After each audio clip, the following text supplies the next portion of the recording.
আসসালামু আলাইকুম। হ্যালো দর্শক, আমি দুপুরবেলায় আমার গাভীগুলোকে কি খাবার দিয়ে থাকি। আসলে আমি দুপুরে সেরকম কোনো ভারী খাবার দিই নে, কারণ এখন ভাদ্র মাস।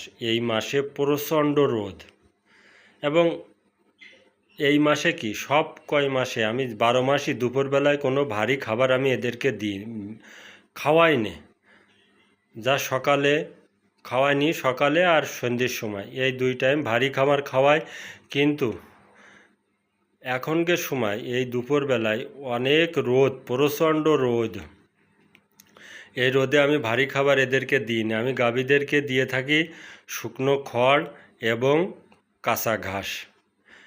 বেশি পরিমাণ কাঁচা ঘাস এবং শুকনো খড় একসাথে মিক্স করে ওদেরকে দিয়ে অল্প পরিমাণ করে ভুসি দিয়ে দিই ওপরে, এবং পানি থাকে। পানি সব সময় আমার নান্দায় থাকবেই। আমার যতগুলো গাভী আছে প্রতিটা গাভীর নান্দায় পানি আমি ব্যবহার করবই, এবং সেটা সন্ধে হতে হতে ওরা শেষ করে ফেলবে।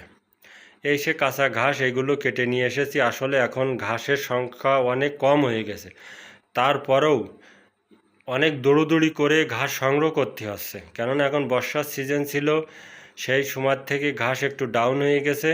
তারপরেও ঘাসের নিচেই দেখবেন মাটিতে এক ধরনের ঘাস আছে, লতায় বেড়ায় দুবলো ঘাস আছে। সেসবগুলো ছিঁড়ে নিয়ে এসে আমি গাভীদেরকে খাওয়ানোর চেষ্টা করি বেশি করে, কারণ আমি জানি যে ঘাসের কোনো বিকল্প নেই। ডেয়ারি খামারে একমাত্র উপাদান হলো ঘাস। এই দেখেন আমি মিক্স করে কাটিছি ঘাস এবং খড় কেটে রাখেছি, এইটি আমি দুপুরবেলায় খাওয়াইছি। এভাবে করে আমি দুপুরে খাওয়াই, এবং রাত্রেবেলায় দানাদার খাবার খাওয়াই। আর আছে এই শুকনো খড় আর এই ঘাস মিশানো যে ঘাস, এইগুলো আমি খাওয়াই। আসলে যে পানির কথা বলছেন, আসলে এই যে পানি রয়েছে না নান্দায়, এই পানি আপনার সন্ধে হতে হতে শেষ হয়ে যাবে। এই যে নান্দায় পানি আছে, আর এই পানি শেষ না হলে এতে আমি লবণ দেব, দানাদার খাবার ওর সাথে গুলাই দেবো, একদম সলিড পরিমাণ খেয়ে ফেলবে। আবার নতুন করে আমি এতে পানি দেবো, কেননা সারা রাত ওরা পানি খাবে। পানি এদেরকে অবশ্যই খাওয়াতে হবে, আর সব সময় নান্দায় পানি রাখতে হবে। নান্দায় না রাখেন, সাইডে যদি কোনো এক নান্দা থাকে, যে জায়গায় কোনো থাকবে, যে জায়গায় কোনো খাবার দেওয়া হয় না, তার ভিতরে প্রচুর পানি দিয়ে রাখতে হবে, যাতে গাভীগুলো যখন মনে চাবে তখন খাবে। আমরা যেরকম আমাদের যখন পানির পিপাসা লাগে, আমরা তো অবশ্যই পানি খাওয়ার জন্য দৌড়ই বেড়াই। এই জন্য এদেরও এরকম, এরা অবলা জানোয়ার বলে এদেরও জীবন আছে, এদেরও সব কিছু। এরা যত বেশি পানি খাবে তত বেশি দুধ বাড়বে। আসলে পানির থেকে দুধ বেশি হয়, এটি সবসময় মাথায় রাখবেন। আর দুপুরবেলায় ভারী খাবার দেওয়ার, যারা খাবার দিয়ে থাকেন দুপুরবেলা ভারী খাবার দেবেন না।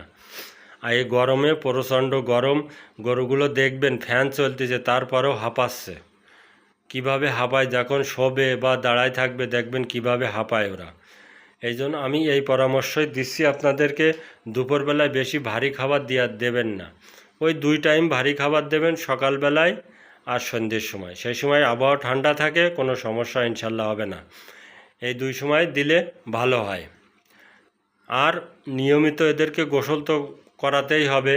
2 টাইম থেকে 3 টাইম এদেরকে গোসল করানোর চেষ্টা করবেন, কেননা এই গরমে ভাদ্র মাসের 12 মাসের ভিতরে ভাদ্রের রোদ অনেক তেজ থাকে। এই জন্য এদেরকে গোসল করানোর চেষ্টা করবেন সব সময়। আমি এখন 2 বার করে গোসল করাই, সকালে সন্ধ্যের সময়। আগে 4 বারও করাইছি, 3 বারও করাইছি, এখন 2 বার করে করাচ্ছি। সবসময় এই কথাটা আপনারা মাথায় রাখবেন।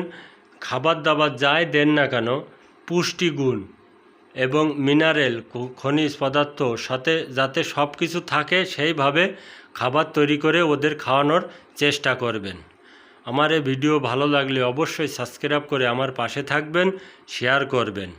খুদা হাফেজ।